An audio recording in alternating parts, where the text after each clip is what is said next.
Suze Orman adalah seorang ahli keuangan yang cukup terkenal di Amerika. Dia memenangkan 10 penghargaan New York Times Bestsellers secara beruntun. Bahkan, ia juga diundang berkali-kali di Oprah Winfrey dan Larry King Show. Suatu kali, ia berkisah sebuah pengalaman masa kecilnya ketika toko sang ayah terbakar. Ia melihat sang ayah berlari masuk ke dalam bangunan yang terbakar itu, lalu menggendong mesin kasir yang panas dengan tangannya yang kosong. Syukurnya, sang ayah bisa menerobos keluar dari bangunan yang terbakar.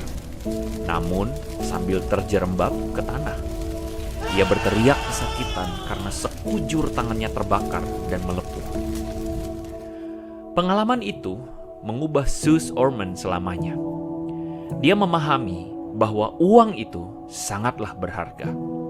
Sebegitu berharganya, sampai-sampai dapat mengorbankan nyawa seseorang yang rela berlari ke dalam gedung yang terbakar. Baginya, uang harus diselamatkan dengan begitu rupa, dan hal ini membuatnya begitu hemat dengan uang. Dan sejak saat itu, tujuannya hanyalah untuk mendapatkan semakin banyak uang bagi dirinya sendiri. Motivasinya sederhana. Bisa jadi, musibah datang tanpa diundang. Karena itu, kumpulkanlah uang sebanyak-banyaknya demi dirimu sendiri. Pengalaman Suze Orman akan berharganya uang mungkin tidak dialami oleh kita semua. Namun, berapa banyak di antara kita yang menemukan pengalaman yang mengajarkan kepada kita hal yang serupa. Akhir-akhir ini mencari uang memang tidak mudah. Apalagi pandemi ini membuat kita begitu bergumul, bukan? Karena itu, kumpulkanlah uang sebanyak-banyaknya supaya bisa bertahan hidup. Betul, banyak orang lagi susah. Tetapi kita juga kan lagi susah. Betul, banyak orang butuh bantuan. Tapi kita juga lagi sibuk. Zaman makin kesini makin sulit. Dan pemikirannya seperti ini lumrah, bukan? Jadi tidak heran orang berkata, manusia zaman sekarang itu egois. Nah, pemikiran seperti ini bukan pemikiran baru sebenarnya. Karena pada zaman Yesus, orang-orang Yahudi pun melakukan hal yang sama. Karena itulah, di dalam Matius pasal yang ke-5 ayat yang ke-7, Yesus berkata, "Berbahagialah orang yang murah hatinya, sebab mereka akan beroleh kemurahan." Kata murah hati atau mercy berasal dari istilah eleo, yang bukan hanya diartikan sebagai perasaan kasihan, melainkan sebuah sikap nyata yang menunjukkan belas kasihan itu sendiri. John MacArthur mengatakan bahwa mercy is meeting people needs. Jadi ini bukan hanya sebuah perasaan turut bersimpati pada penderitaan orang, namun sebuah tindakan nyata dalam memberi makan kepada mereka yang kelaparan, menerima mereka yang tertolak, bahkan termasuk memberikan pengampunan kepada mereka yang menyakiti kita.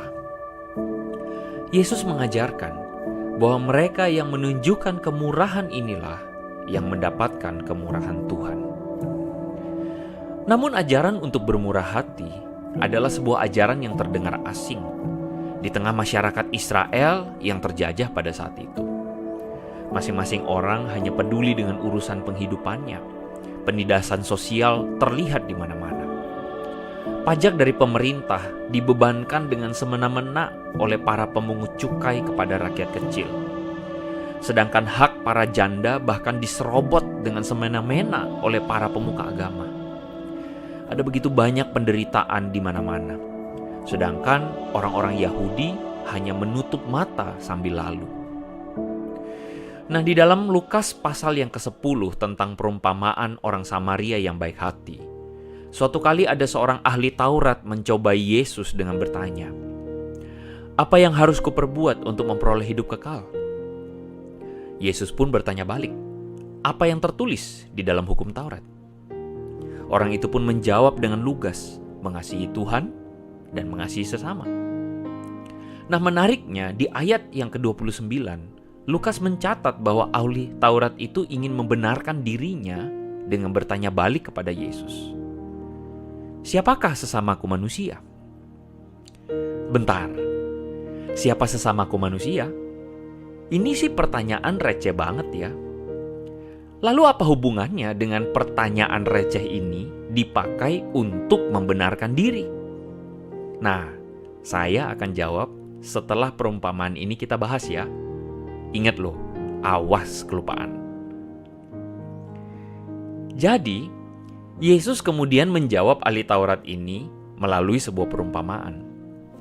Ada seorang Yahudi yang berjalan turun dari Yerusalem ke Yeriko.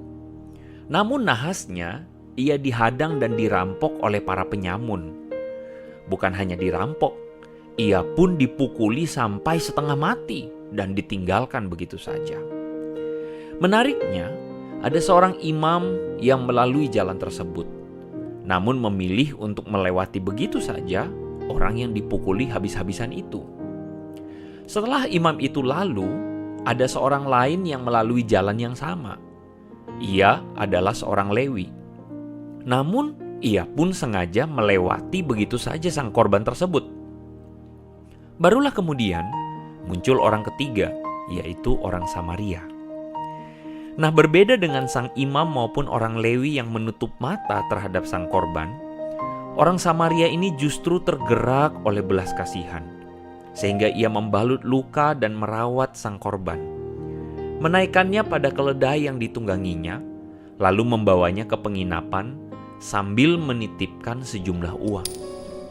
Nah, di akhir cerita ini, Yesus menantang sang ahli Taurat. Siapakah sesama manusia dari sang korban itu? Cerita ini kedengarannya sesederhana orang Samaria yang bermurah hati, bukan? Namun, sebenarnya ada yang lebih mencengangkan. Mari kita simak baik-baik. Mengapa ahli Taurat itu mempertanyakan sebuah pertanyaan receh, siapakah sesamaku manusia, untuk membenarkan dirinya? Karena orang-orang Yahudi pada waktu itu, meskipun tahu bahwa Tuhan memerintahkan mereka untuk mengasihi sesama, mereka menganggap bahwa sesama manusia hanyalah sesama orang Yahudi. Orang di luar bangsa Yahudi bukanlah sesama manusia menurut mereka.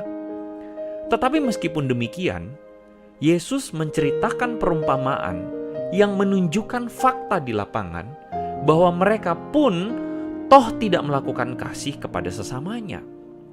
Tokoh imam dan orang Lewi itu justru berpura-pura menutup matanya, seakan tidak melihat penderitaan sang korban yang adalah sesama bangsa Yahudi. Padahal, imam dan orang Lewi adalah orang-orang yang setiap hari melayani di bait Allah. Ironis bukan? Lebih ironis lagi, justru orang Samaria yang dibenci oleh orang Yahudi lah yang kemudian menolong sang korban, orang Yahudi itu. Maka tidak heran Yesus bertanya, siapakah sesama manusia bagi orang Yahudi yang sekarat itu? Tentu jawabannya adalah orang Samaria. Dan ini adalah sebuah teguran keras kepada para pemuka agama Yahudi yang sering mengajarkan Taurat, namun pada kenyataannya malah mengabaikan orang-orang yang menderita, malah makin menindas rakyat kecil.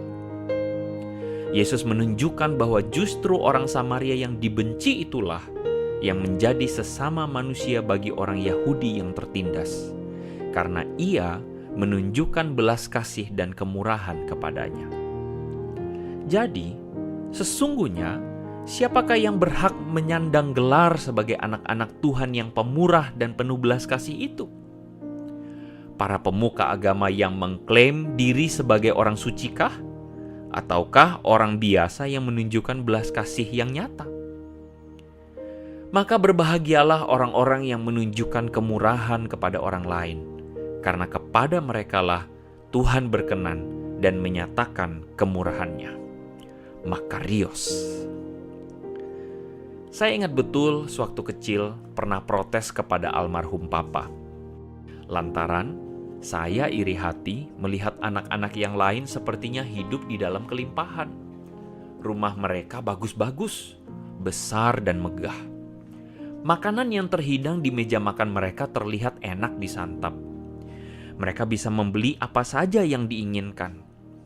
Tidak ketinggalan juga mainan yang mahal, mobil-mobilan, robot-robotan, termasuk video game keluaran terbaru.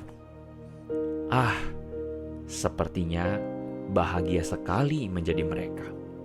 Sedangkan saya, boro-boro, rumah masa kecil saya hanyalah sebuah rumah papan setengah bata, itu pun ngontrak. Makanan di atas meja tidak jauh dari ikan goreng dan sup hambar, tidak lebih.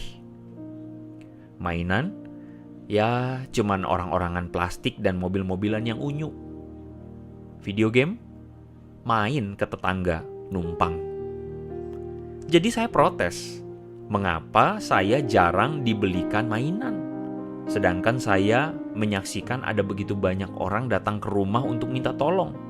Pinjam duit lah, atau ada juga yang numpang nginap di rumah karena datang dari kampung. Memang papa saya bukan orang yang cukup berada.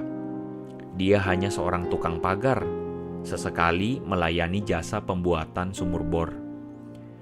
Tetapi tidak terhitung orang dari kampung yang datang dan meminta kerja darinya. Dia selalu menerima mereka, mendidik mereka sampai punya ilmu yang cukup, lalu membiarkan mereka pergi dan membuka unit usaha yang sama. Saya protes, untuk apa menampung mereka untuk kerja kalau ujung-ujungnya mereka akan jadi saingan? Papa saya mengatakan satu hal yang sampai sekarang saya tidak lupakan. Kita memang tidak sekaya orang lain, tetapi kita cukup makan dan cukup tinggal. Sebenarnya papa ini kaya karena papa menabung bukan uang, tetapi papa menabung di dalam diri orang lain. Papa sedang menabung untuk masa depan kamu, supaya kamu menuai kebaikan dari orang lain juga. Papa saya bukan seorang Kristen yang tahu banyak soal teologi. Baca Alkitab pun susah karena beliau memang bukan orang yang berpendidikan tinggi. Dia hanyalah seorang Kristen yang sederhana, yang tahu bahwa Tuhan meminta umatnya untuk menyatakan kasih kepada semua orang yang membutuhkan. Dia tidak membiarkan ketamakan menguasai hatinya. Dia memahami betul bahwa kemurahan hati Tuhan yang telah diberikan kepada kita haruslah kita berikan juga dalam kemurahan hati kepada orang lain. Demikianlah seterusnya. Di luar sana, ada begitu banyak orang yang hidup hanya untuk dirinya sendiri. Mereka menutup mata terhadap penderitaan orang lain. Padahal Tuhan, Allah kita, adalah Tuhan yang pemurah, yang juga menyatakan kemurahannya kepada kita. Meskipun kita tahu bahwa kita tidak punya kontribusi apapun yang melayakkan kita untuk mendapatkan kemurahannya, bukan? Jadi jika kita mendapatkan kemurahan Tuhan, lantas mengapa kita enggan menyatakan kemurahannya juga kepada orang lain? Maka benarlah apa yang Yesus katakan. Berbahagialah orang yang murah hatinya, karena orang yang murah hati adalah orang yang tidak hidup berdasarkan ketamakan, egoisme, dan kemunafikan di hadapan Tuhan yang pemurah. Orang yang murah hati adalah orang yang sangat berbahagia karena ia kaya dari dalam hatinya, dan itu adalah tanda bahwa ia memaknai kemurahan Tuhan di dalam hidupnya. Orang yang murah hati adalah orang yang berbahagia karena apa yang dilakukannya bernilai kekal, lebih dari hanya sekadar materi dunia. Jadi berbahagialah orang yang murah hatinya, karena mereka beroleh kemurahan dari Tuhan. Makarios, selamat menjalani hidup yang berbahagia.